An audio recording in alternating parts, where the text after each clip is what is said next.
Wapres RI ke-10 dan 12 Yusuf Kala meninjau pembangunan smelter milik anak perusahaan Kala PT Bumi Mineral Sulawesi di Desa Karang-Karangan dan Desa Bukit Harapan, Kecamatan Bua, Kabupaten Luwu, Sulawesi Selatan.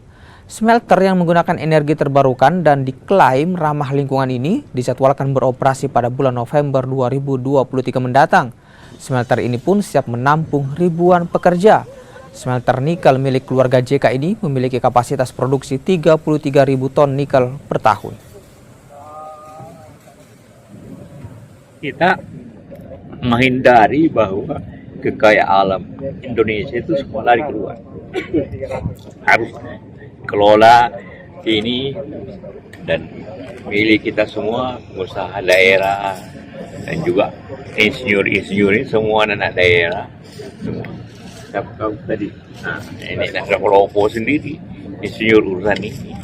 Nah itu kalau di Morowali kan nanti selesai bekerja kan, tapi ini sekarang dari awal semua. Ini untuk memberikan bukti bahwa Indonesia mampu membuat satu industri, bahwa kita masih kerjasama teknologi dengan dari luar iya. Itu. Nah di samping itu kan di sini dekat dengan kolaka macam-macam. Daripada kolaka itu dijualnya ke Sulawesi Tengah, kan bayangkan 2 hari baru sampai. Tapi di sini 5 jam sampai. Jadi itu memperpendek sistem logistiknya dan nilainya. Nanti lagi timbul industri-industri yang berbasis nikel.